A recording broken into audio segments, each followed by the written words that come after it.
I'm so excited to meet you guys officially. This is the first interview I've conducted where I haven't met you guys beforehand. So I'm super excited for this one.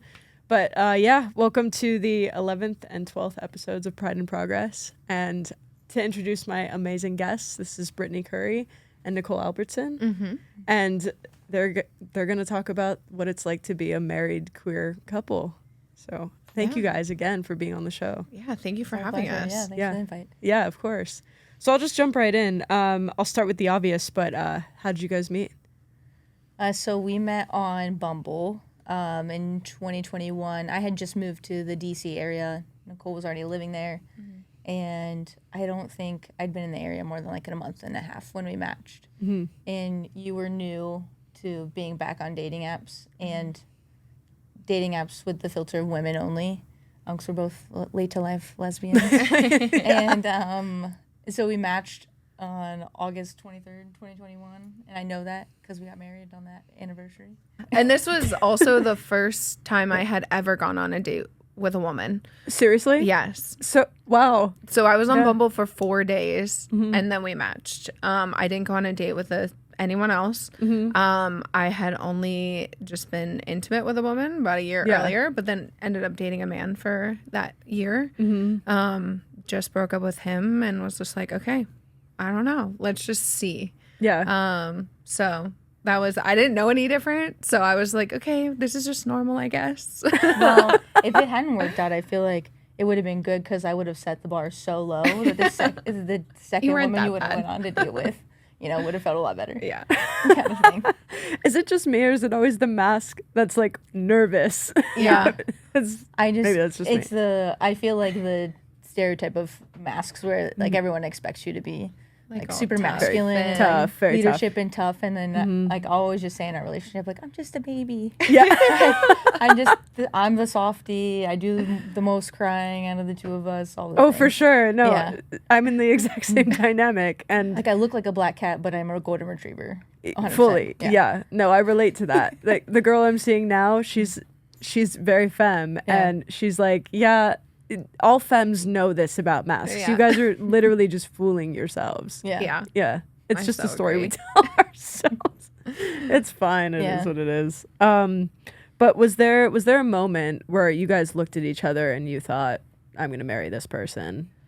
Well, I got there a lot faster. Yeah, For I would say sure. definitely not the first date. I mean, I didn't even know what it was like to like date a woman, let alone potentially even think about, getting married to a woman. Yeah. I was not out to my family. I wasn't even thinking of having that conversation yet with my family because I just didn't even know where I stood. But yeah, you definitely within, I would say maybe a month. Yeah.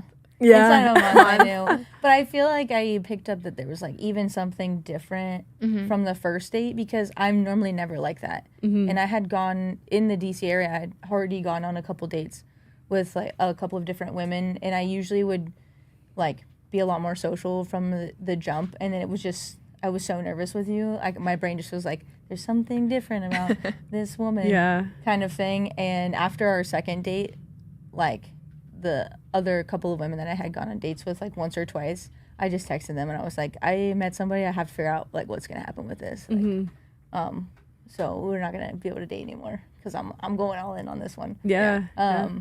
And it worked out. It did work out. Probably by like the third date, I could probably say like, oh, I'm gonna marry this person. But I usually am just like, I figure it out pretty fast. Yeah.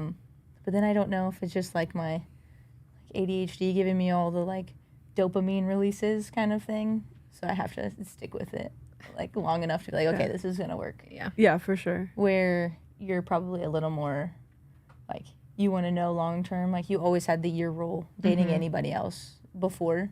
So I feel like you were like, I'm gonna know at the year mark. Yeah. It's like Yeah. when I'm gonna be the most confident in this process.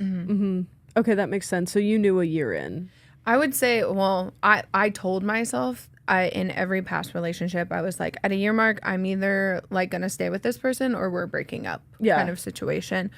So I always felt like that was my timeline with people.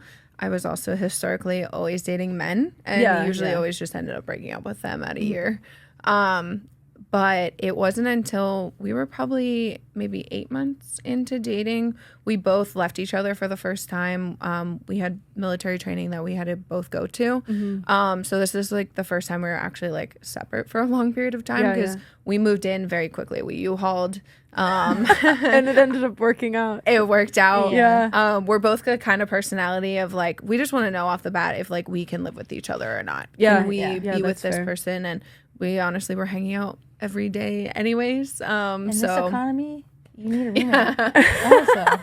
It's for financial purposes. Yeah. And you know, working, like your lease was ending. I Yeah. owned the house that I had, like when I moved there, I had bought a house and moved right into it. So it just kind of worked out. Like we had our own space to make kind of thing. And we were very much like, we want to know early on if we're going to hate living together so we can try to exit before like it gets too deep. yeah. It's a little easier to like leave. We're not as attached Yeah. kind of thing. And then we got along really well in our living spaces and stuff. Some corrections on my part about not leaving dishes in the sink. Yeah. That's, Yeah. yeah.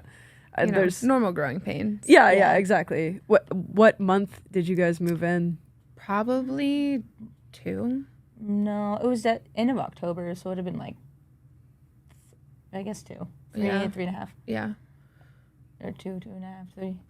But we had already like, I was mainly at her house. I actually had my ex-boyfriend living with me. So Oh shit. You told me on the third day. and I told her on the Yeah. third date. Yeah. I was like, this is a situation like things are ever so platonic. But yeah, I was like, I'm not gonna kick this man out. Yeah, We yeah. had been living together for like the last 8 months of our relationship. So I'm not going to kick someone out to the curb. And we were such good friends.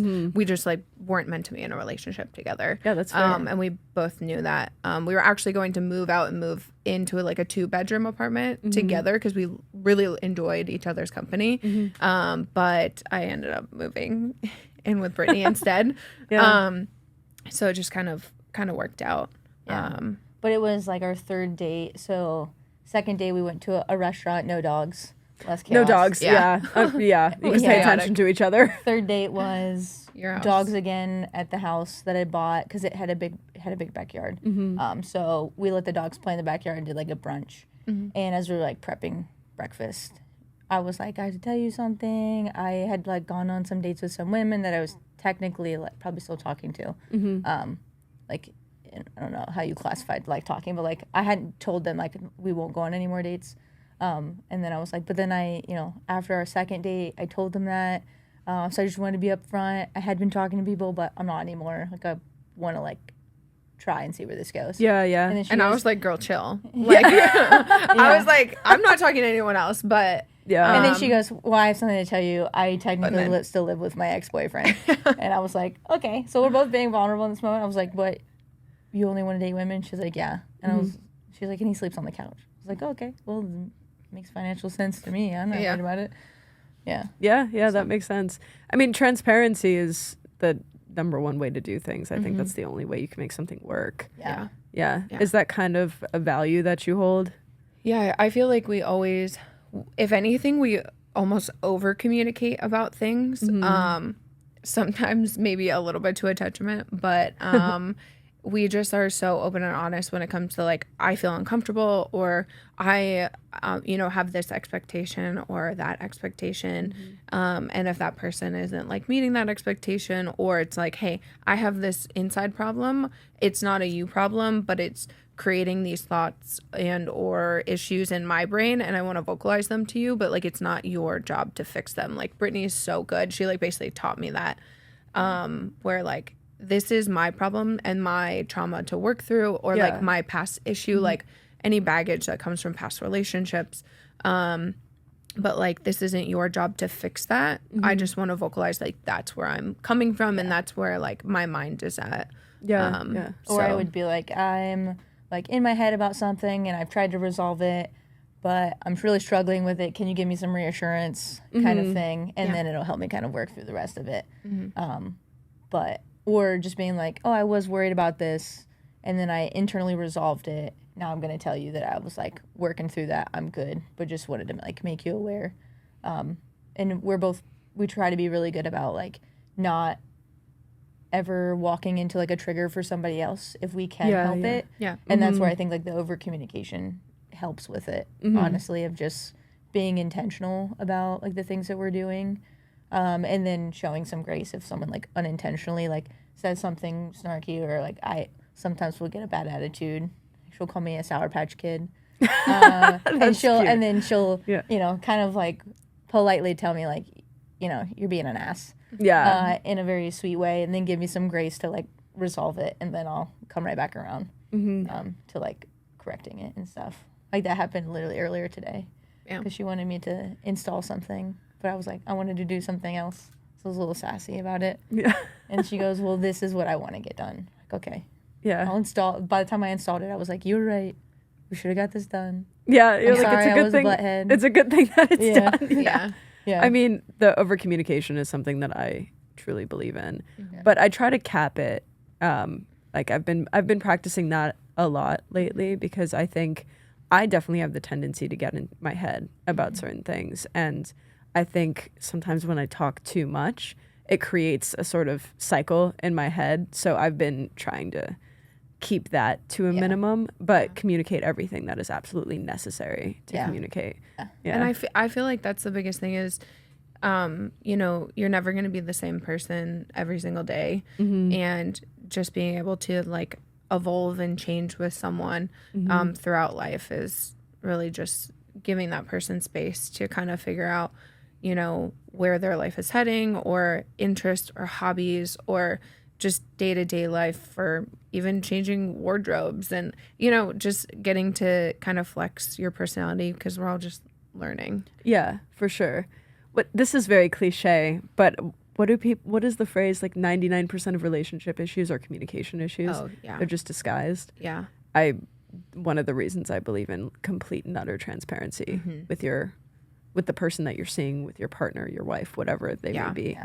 Yeah. We also come at it too with like with communicating and over communicating, that the other person isn't intending to do something wrong. So like there's always good intent on the other person's part.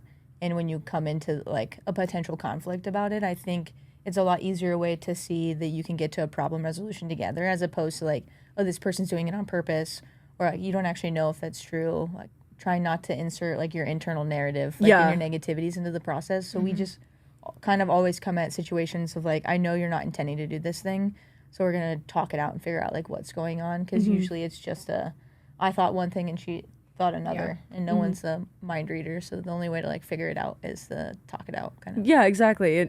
I mean, you just said it. Nobody's a mind reader, and I think a lot of problems, at least from the past relationships that I've been in, and the relationships I've seen my family members and friends go through, it's frustrating because you almost want to shake them and go, they can't read your mind. Yeah. And I've heard so many people say, well, they should just know. It's like, well, that's not fair. Yeah. It's not fair for them to just know. Yeah. And we all carry shit from one relationship into another. So something that I try to communicate is, this is not you. This is my shit. But me, for example, I'm the type of person that needs reassurance. Yeah. Or like, I'm very touchy. So I'm like, sometimes my form of reassurance comes in the form of affection. And I'm like, can you just give me a hug? That's all I need. Yeah. That's very much Brittany. Yeah. You're a physical touch person? Yeah, we're kindred spirit, you and I. Yeah. For sure. Do you have the anxious attachment? Oh yeah, and this is an avoidant attachment. Yeah. 100%. Yeah. I think I lean secure, but I have my moments of anxiety, for sure. Yeah. I usually feel like if I'm like in my own head is usually when I get into like that state. And then I know like, okay, I need to like vocalize this thing, and that's gonna like break me out of it. Yeah. And then I'll be able to resolve it. But we also like, you can get to a point where like I feel like I can predict maybe what you're thinking, but I never assume that I'm correct in that prediction. Back to the mind reading. Yeah. Like I know you enough to know like typically like what the issue is, or like the behavior side of things, or if something's bothering you. You do like to just kind of like shove it down and put it in a box. Yeah. So like I know enough about our relationship, but just to ask, and be like, is this what you're thinking? Is this what you're going through? And then if I'm wrong, she'll correct me. Yeah. So I think you can like learn the patterns of each other, but still never assuming that I'm right in my prediction. Yeah. Or what my assumption is. because it's just still an assumption until I know for sure that that's what's actually going on. Yeah, for sure. And I mean, your anxiety also lies to you. Yeah. That's what I that's what I have to constantly tell myself. I'm like, oh, my anxiety's lying to me. Yeah. And, you know, asking for reassurance was a very hard thing for me to learn. And I mean, I just said that it comes in the form of affection, but it's funny because sometimes I'm going through something that has nothing to do with the person. And I'm like, for example, this morning, perfect example, I was over at her house and this like grief wave hit me because I lost my mom about 3 years ago. And I was just like, I need help. Yeah. Like, I need affection. Help me. Yeah. And it had nothing to do with her, but Yeah. I mean, she's also great in that instance, so thank God. Yeah. But yeah, I don't know what my point in saying that was. Yeah. I'm just an affectionate person, and that's so comforting for me. Yeah. It's So, nice need having that. a significant other, partner, spouse that can like give you the space of like, I know this has nothing to do with me, but I'm gonna like help you through it. Yeah, Anyway, exactly. Yeah. Knowing that Yeah. you'll be able to resolve it, kind of thing. And it feels nice, like to just have that space and grace to be able to Yeah. like lean on you when I need it. I want to do it myself, but also being able to be like, can I just be a big baby right now? Yeah. Like, It's nice to know that you're supported. Yeah. You feel like you have a partner in life. Yeah. Yeah. 100%. I agree. Oh, we did cut you off on, and we got on a tangent, or I cut you off, baby. When you knew, because I got to the, yes. Yeah, I yeah. got to the stage of, I knew I'd be willing to marry you, but I was trying not to move so fast it would violate her boundary. Yeah. Yeah, Of her yeah, yeah. She timing was of very it. much tiptoeing, I would say a little bit, because she kind of knew a little bit of just like my past, like a little bit of childhood traumas, you know, just the way my family structure is, with like affection and even saying like, I love you. And Yeah. she was very much ready and grew up in a family that used that terminology a lot more and a lot frequent, even if sometimes it wasn't so actually like felt. If it was like word vomit to be able to just say it, like hang up the phone. I love Yeah. you. Gotta go. Bye. But not always like the behavior to go with it. Yeah. Yeah. kind of Yeah. thing. Yeah. So for me, I felt like I was quicker to say it, but then not always like conscious of like, am I actually doing the things that show it? And you were very much like a show me. Yeah. You have to show me repeatedly before I get to that point where I feel like I could say it, Yeah. kind of thing. So we found a middle ground where I would just give like 3 squeezes was my like communication of like, I'm thinking the words I love you, so I'll give 3 squeezes. And then she would just give me like a squeeze back, acknowledged. Yeah. Yeah. Yeah. Without having to like have so much emotion tied to like those words. Or the pressure if I said it, Yeah. are you going You have to say it back? Are you back. saying it back? Yeah. So that was like a really good compromise kind of early in our relationship, and something we still just even do now, because like if you're like at dinner with friends and stuff, like you could just 3 squeeze each other, and Yeah. you're like being able to like show that person you're thinking about them and you're, you know, feeling these feelings without actually having to like verbalize it. But yeah, so she was like very much allowing to accommodate kind of where I was coming from. But I would say about 8 months in, we had just left each other for the first time for like a long period of time. It was 2 weeks into being away. And I was like, I think I'm going to marry this girl. Like, what the hell? Yeah. So when I was talking to my friends, and all of my friends like at this course who like I've known them for 2 weeks, they're like, you have to marry this person, like the way you talk about them, the way you know, and which is really cool because you know, they were all military. Yeah. So they, you know, don't really know our relationship. They don't know her. And like just being encouraging, even if, you know, they didn't necessarily believe in, you know, 2 women wanting to be married. They like looked at my relationship and they were like, wow, this is someone who like you are projecting that like you should do this with. And yeah, so that's like, I started the planning process from that point on, and she was still hell-bent on the time of like, nope, we're not. I knew I was deploying at the end of like August timeframe.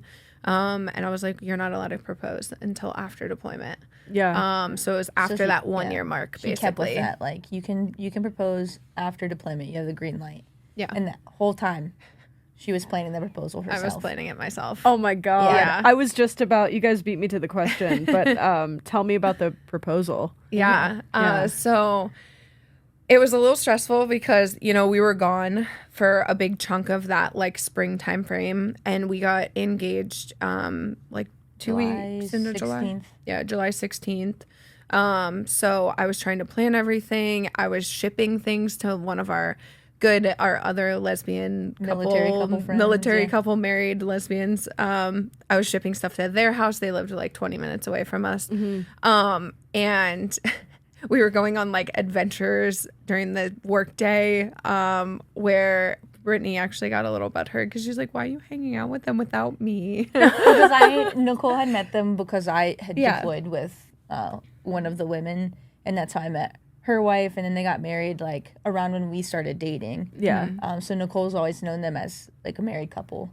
And I was like, oh, I'm stuck at work, and Nicole's hanging out with one of my best friends, and I'm like really sad about it, getting like FOMO. And he like, they're like running errands and stuff. And I came home and I was like, you know, I think my feelings are kind of hurt that you hung out with Lorraine without me.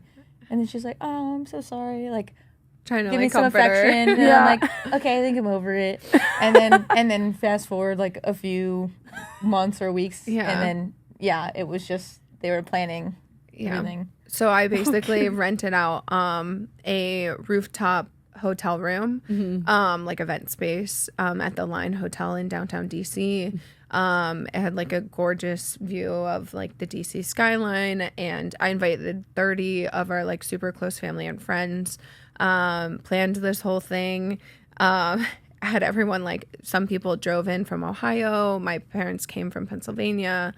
And then like all of our close friends. I mean, Britta was deployed at the time, but Dan came from, I don't even know where, St. Louis. So they came from like all far away. And then I told Brittany, I was like, hey, I got to do credentialing stuff for work at the hospital. I'll be there all day. But my mom came into town. She got like points at a hotel, and she like booked a hotel room because she had to use points. We're going to go eat there for dinner, and then we'll just take pictures. And that's like our thing. We just like would like to find like cute areas and take pictures. We haven't taken like spring or summer photos yet. Just like on an iPhone, like not with a photographer, but still we would like color coordinate outfits in that process. Like every time we go do something together, we end up color coordinating, or just like the style is coordinated and complements one another. So she was just like very particular about a look and an aesthetic she was trying to get in like the weeks leading up to this. Like stressing. And she was like stressing about it. And I was like, it's okay, baby. Like these are like, we'll find the right outfit, or we'll just find another outfit later on, and we can go with like Out Your Mom. It'll be okay. And I was just like trying to resolve, like, we'll find this outfit, we'll find the color. She's like, I can see it in my head what I want. I just don't know the right outfit. We need to get it. And it ended up working out, but my brain did not register that it was like white and pale, like beige earth tone palettes. I was just about to ask if you saw it coming at all, or no. Because credentialing. And I thought she did. I had almost, so I gaslit her into thinking that she could not propose, and then I almost gaslit myself into thinking she knew about it and she was going to reverse propose to me at the actual event space, which did not end up happening. But I like had within like 48 hours of it happening, I was so in my head about everything. I'm sure. So and because we coordinate outfits all the time, we go get our nails done together all the time. The night before the proposal, I was like, hey, can I take us on a date to like a Washington Nationals baseball game? Like, we loved going to the stadium. I was like, we can go get our nails done before, and then we'll go to dinner, take some photos in the stadium, and like just have a fun night at the baseball park. So I got our nails done the night before the proposal, not knowing that I was getting proposed to. So it just worked out that I accidentally, whatsoever. no intuition, because it's not uncommon that she needs to go do like credentialing or medical training or something at the hospital. And that it's never a easy, quick process. So I was just like, oh, that makes sense. And then she was like, well, and then my mom has these points to spend, and I know that she has a vacation condo that they've had since she was a little kid in Vermont, and she made it seem like it was just a part of that group and that there was a room available in DC. And I was like, that makes sense. You don't want to lose your points. Yeah. So then my mom took her from our house to the hotel. And then I'm like sweating. I'm outside. It had just complete downpoured. It almost flooded the inside of like the event area. Mm-hmm. And then we moved everything that we had already set up outside. We had moved everything inside. And then she was like 10 minutes away and it had just cleared up. A rainbow had oh my God. gone. I was like, this is insane. And my That's friend God right there. It's the gayest thing I've ever literally, it was right gay there. Jesus. He did it for sure. Just her. for us. Yeah. God bless her. Yeah. Her bless herself. And then so my friend looked me in the eyes, was like, you want this outside? And I was like, yes. Every one of our friends put everything back outside like it was picture perfect. And God, she walked up.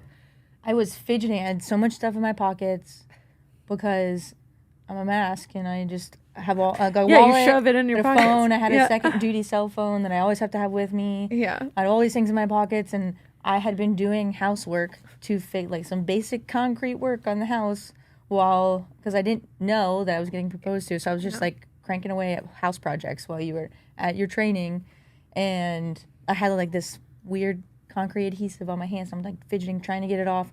And like Julie just opens the door for me, and I walk in, and I'm like, all right, come on, baby, like let's go get ready for dinner. And I like look up, and it's just friends and family. And then Nicole is like at the end, there's a rainbow in the background. Oh my God. And there's like baby's breath and candles everywhere. Yeah. And I'm like, what is happening? She goes, do you know what's happening? And I was like, are we getting married? I was like, no, we're getting engaged first. We're getting engaged first. And I'm just like looking around, and I'm like, oh, there's my childhood best friend Hannah and her wife, and they had just gotten pregnant through IVF. So like our nephew basically, like Graham is like in Hannah's belly, and I haven't seen them in a long time. And then our military friend Dan, who lived halfway across the country, was just also standing there. And then I was just like, I didn't know. Honestly, my brain could not process like what was happening. Yeah. She was stunned. Yeah. I'm sure. Normally, I would be the crier in the situation. Yeah. I think you had known it was coming. Yeah. So you were like built up. I was like bawling. Oh, I'm bawling, sure. yeah. And I was yeah. just like kind of like shaking, and I was like, what is Yeah. What's happening? going on? The thing you said would never happen before deployment is happening before deployment, and I don't know what to do with myself. I don't think it hit me till like the next day. Yeah. Kind of thing. We just kind of like raged out, had a good time on the rooftop party, and Yeah. then 11 o'clock happened, and they're like, noise ordinance, you gotta be quiet. So then we walked to the only lesbian bar in DC, A League of Her Own. That's what it's called? Yeah. Yeah. That's iconic. And it's connected to a gay bar called Pitchers. Yeah. It's so great. Oh my God. I So hate we walked gay people. around, we were around the corner, so we just took all of our largely straight friends Yeah. to this bar and had a good time. And Yeah. Yeah, but it That's was so even cute. like our rings, our friends that were at the engagement or the proposal, the wife and her family like own a jewelry store. So we designed our rings through them. And Nicole was like, just in case you want to propose after or plan while I'm gone to propose after the deployment, let's go ahead and get our rings designed and fitted. And we did that. And it was also that she could propose. Yeah. And so like she knew exactly what I wanted, what my size was, everything, and had picked everything out. And they were like handing off the rings and stuff at these events, like parties that we had gone to prior to, and I just still didn't know. Yeah. We did a sweet deal of some wasabi peas. Yeah. And they had a ring inside of it. Yeah, because I was like, I'm not a big fan of wasabi peas, so they put it in a container that they knew I wouldn't open. Yeah. To, like hand it off, and I'm like, bleh. Not for me. I don't want any thanks. I There's love a that ring you still inside. didn't see it coming. No. I love that. I think like we even have our locations. We've always shared our locations with each other, and I didn't check it at all because I've only ever checked it when you'd be coming home from work so that I could start making dinner, or if I was coming home late so you could make dinner. We would. That's the only time we would check it. Yeah. Kind of Makes thing. sense. Yeah. So I was just like, I had no need to like full trust, like all for good things. But I was like, wait, was I too trusting? No, Yeah, it I was was the right like, amount I of could have trust. gotten away with murder, girl. Yeah. It was the right amount of trust. But it was just funny that you would convince yourself that I was doing it back, and I had no clue. She had no idea. No, that's adorable. And you guys eloped.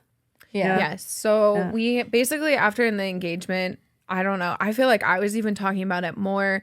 We knew I was deploying at the end of August. We knew that the Supreme Court had just overturned Roe v. Wade, and we knew that they were going to vote on marriage equality in the fall time. So we had those real conversations of like, what is the world going to look like while I'm halfway across the world? And we kind of had conversations where we were like, why don't we just get married? And then we're like, no, that's crazy. Let's just do it after it. And then I'm like, why don't we just get married? And then we're like, no, that's crazy. And because I'm the one that typically goes too fast, I was trying to be like, you were trying to like reel it in. The devil's advocate you were trying of like, are you sure? Like, I will, but like, I don't want you to push your boundary because you think I want it. Yeah. Kind of thing. Like you gave me the engagement, which is amazing. Yeah. Like, we don't have to rush this. Yeah. And then we eventually were just like, well, if something happens and we need to be married for the military to like kind of protect our marriage, dual proxy marriage while somebody's away in another country is like really hard to figure out.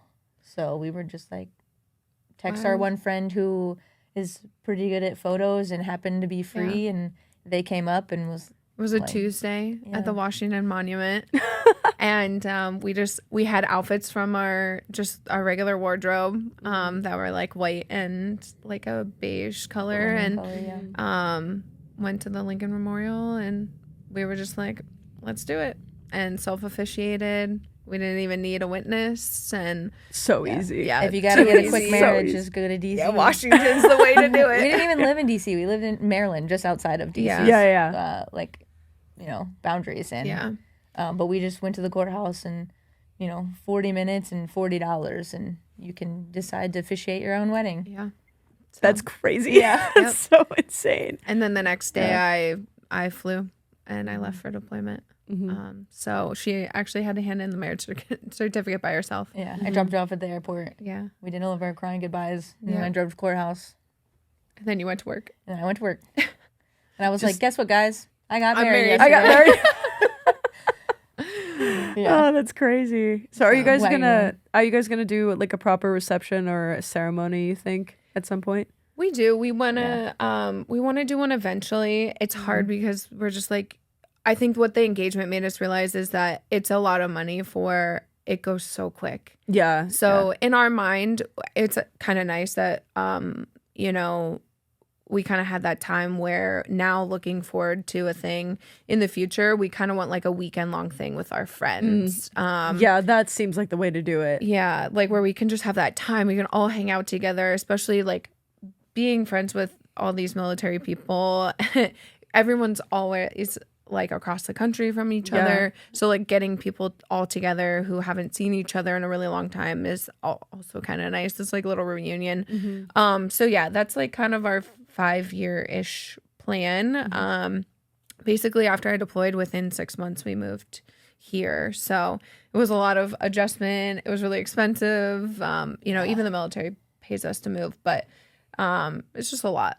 So it's kind of on the back burner for us, but we definitely do want to have something in the future. Something to celebrate. Yeah. That makes sense. Yeah. Yeah, we never really cared about the ceremony piece. That's why I decided to just elope and write our own vows. And I did, like, I mic'd us up. Yeah. And we like set a camera, recorded everything, and just had it running with like a hot mic on. Yeah. And then our friend took photos for us, and so we got like the wedding piece out of the way. We're like, let's just now throw like a big rager. Yeah. Like, a good time weekend somewhere where like everyone can kind of have like a vacation. Yeah. And it just happens to be like we'll renew vows and enjoy each other's company. That's perfect. Yeah. That does seem like the way to do it. For sure. And we can avoid like the wedding tax because it's not really a wedding. Yeah. Yeah. There you go. It's not technically a wedding, so you can't tax me.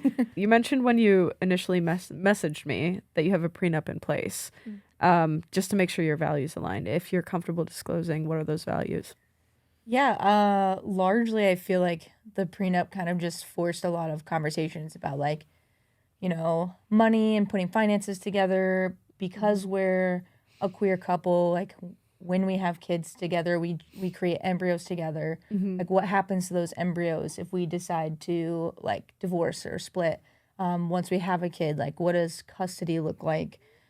If our kid tells us that they want to transition, what is gender affirming care to you and what is it to me? Yeah. And are we aligned on that process? Like if you, because I'm full-time military and you go between part-time and full-time, that if, we decided you were going to be a stay-at-home mom and we made that decision together and then we divorce, like I should have some financial responsibility to help her get back into the workforce because we made that decision together to go to a single income. Like what does that look like? So like all of these things we kind of just walked through. I mean, we basically pulled up like Rocket Lawyer's template for prenups in the area, and we used that of like what are the state requirements for for general baseline in it. And then we just added in our own stuff because our perspective was this is one of the happiest like states that we are in. The happy version of ourselves should dictate what a divorce would look like if it happened that it came to that point. But then also through that process, it kind of gives a sanity check of like we are on the same page. We value the same things, which is largely just like being a good human and being like always extending kindness even if we're upset with each other. So it was kind of just a way to protect our kids in the future, that it's a healthy split if that happened, that we protect our peace if it's in like that case, and that we're always kind of just like looking out for each other. The versions of us that were happy would be, because who's to say that it wouldn't be like an upsetting time if we're like we're not toxic in general. I feel like we're not very problematic, but who's to say it wouldn't be like that if we decided to split? So we shouldn't let those people dictate like what that looked like, because then it could get hurtful. And if we definitely had a kid in the mix, like we wouldn't want them to see negativity in the process. Just like two people might just not be good together anymore, and that's okay. That's very smart. I love the way you put that, and the part of you that was happy and the past self, so to speak, that should be the person to write the prenup. That makes perfect sense. It's like a love language. It wasn't even like hard to go through it either. I think some people go at it of like, oh, you're preparing for divorce, and we just looked at it like that of like, no, the happiest versions of ourselves are dictating a scenario that is always a possibility, because you don't know what's no matter what happen. You can't predict the future. I think I could say with like 99.9% certainty, like it's not going to come to that, but like there's always that 0.1, and I don't want like the Sour Patch version of me to be like an asshole in the process, kind of thing, because I could see myself like maybe being like guarded if I was really hurt, and then just like snapping and saying something mean. So I was like, no, let's let like happy me right now, happy you right now, and then we have something to like stand on as common ground of like we made these decisions together, and that's how we kind of keep our accountability, our check in place if one of us is being like unkind. Do you reference that a lot in your discussions?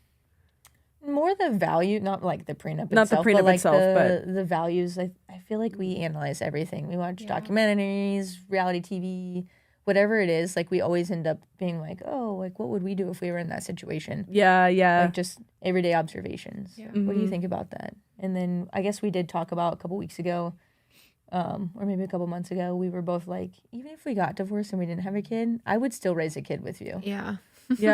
So if we'd like made embryos and not had a kid yet, and we ended up splitting, like we were like, we would still co-parent together. Because we made those embryos together, even though they wouldn't inherently be genetically mine. Like that was still a part of us together, and I trust, even if we're not married, like I still trust her as a partner to help raise a tiny human, to like be able to go out into the world and feel like they can conquer it and be independent and another good human themselves. Wow.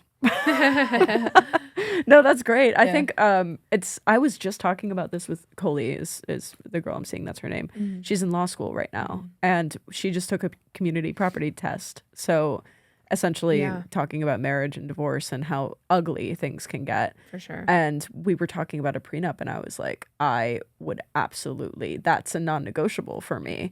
And it's not that I've always thought that. It hasn't crossed my mind much. But when I do think about it, it seems like a way to showcase your love. And I think a lot of people will look at that and think, oh, well, you're just preparing for divorce. But it's like, no, I'm protecting what we have. When honestly, it was more about the like the values and being on the same page than it was about property or things that we owned or money that we had, because even to this day we don't have like a joint banking account. It's just we equally put money into things or we plan things out. And financially, like we are 50-50 when we're both working, or if one of us was like not working as much, then the other would pick up a little more. But like we're both working towards savings that are together. Like our day-to-day is not tied. So we were on the same page of like what we come into is what we leave with from a financial standpoint. And then anything that we paid for together, then we would like find a way to split. And that, you know, if we needed a mediator, we would do that just because we're not financial experts. Yeah. Of like, how do you do that and not like within like legal and financial limits kind of thing. But it was never really about the financial aspect of it. It was like your retirement's your retirement. Mine is mine. And really we wanted to just make sure that the values were like always the same. Yeah. And the financial stuff was like we know that we'll commit what we need to at a fair ratio to like how the household income is working.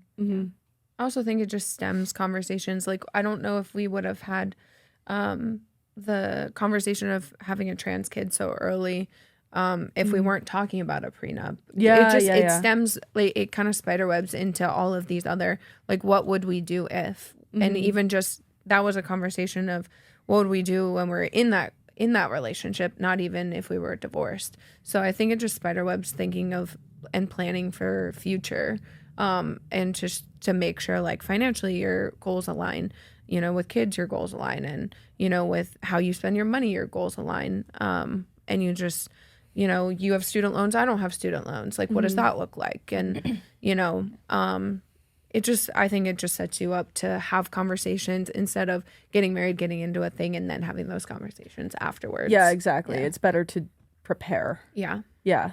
Yeah, that makes a lot of sense.